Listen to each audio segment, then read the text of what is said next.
welcome back. I'm talking to Adam Schiff, chairman of the House Intelligence Committee, about the impeachment process and where we go from here. What is the worst-case scenario here? Let's just imagine for a moment that the impeachment vote goes through next week, and then it goes to the Senate, and however that trial is brought about, whatever the procedure is, he is not removed from office. After that, wouldn't he be a completely untethered tiger? Because he knows that he's not going to get impeached again. He can do anything he wants. If he can get away with this, he can get away with anything. Won't he be sort of super Trump after that? Well, you know, the reality is he feels that way already. This has been the only accountability he has faced. As he said not long ago, under Article 2, I can do whatever I want. You know, one of the things, and I would think I was in the same place you were, Stephen, I resisted going down the road towards impeachment. Oh, I was completely against it. Out of the same concern that you've just expressed. But two things convinced me that this was necessary. Both involve the president's conduct. The first is that this is the most serious misconduct we have seen so far. It was one thing when the president invited foreign interference, Russian interference in the last election. Hey, Russia, if you're listening, hack Hillary's emails. And in fact, as we found out in the Mueller report, later that very day, the Russians did try to hack Hillary's personal campaign. That's called constituent services. Yes. You know, that's Putin's version of constituent services for his constituent. So the magnitude of misconduct when you're a candidate inviting foreign interference is different than when you're the incumbent president, when you can, as the president has attempted to, coerce a foreign power to intervene. That is a far worse abuse. But the other thing that I think made this so necessary is the day after Bob Mueller testified, the day after Donald Trump thought, okay, the Mueller probe is finally over, he was back on the phone with Zelensky trying to get a different foreign nation to interfere in the next election. That said to me, this president feels he is above the law, he is unaccountable, there is nothing that can be done, and we are showing him that he's dead wrong about that. We got to go here in just a minute, but I just ask you one very specific question. These are some of the other people that have not been called. They have been subpoenaed but did not comply. Charles Kupperman, Secretary of Defense Mark Esper, Energy Secretary Rick Perry, Pompeo, Rudy Giuliani. Rudy Giuliani is presently in Ukraine making a documentary that he says, still trying to stir up supposed dirt on Joe Biden.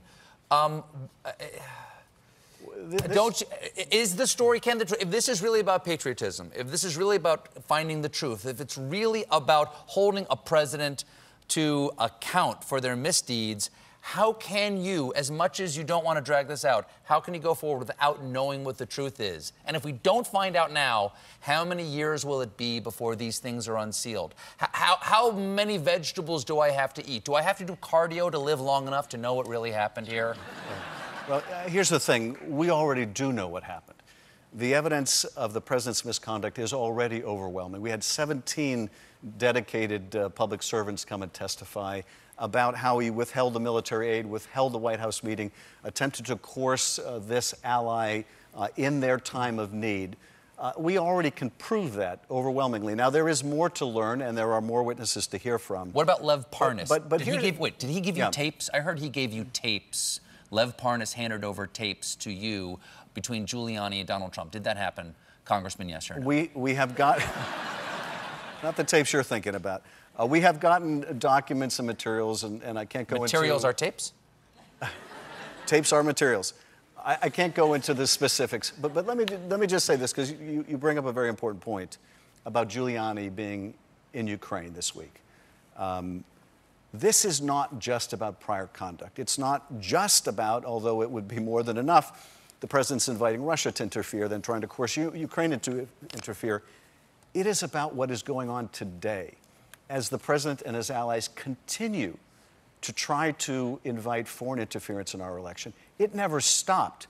It never will stop unless we put an end to it. And so this is a continuing risk to our democracy. Today, you know, as we sit here, the markup continues.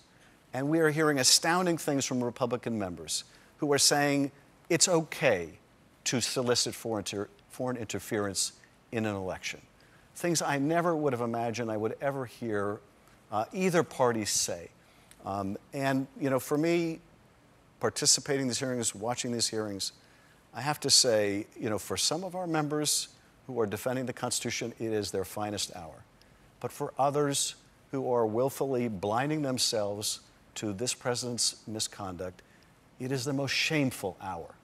And I wonder how they're going to explain one day when their grandchild comes to them and says, "Granddad, Grandmom, please tell me what you did when that unethical man, that terrible man, that man that was putting people in cages, dividing our country, extorting our allies, please tell me what you did to stand up to that man." What will their answer be? For all too many, it will be nothing. It will be nothing except shame. Well, Congressman, thank you so much for being here. Of course, we've all been watching the hearings, and while I can't say it has been a pleasure to watch, it has been gratifying to see someone taking their oath of office and their job seriously. Thank you so much for spending your time with us. Congressman Adam Schiff.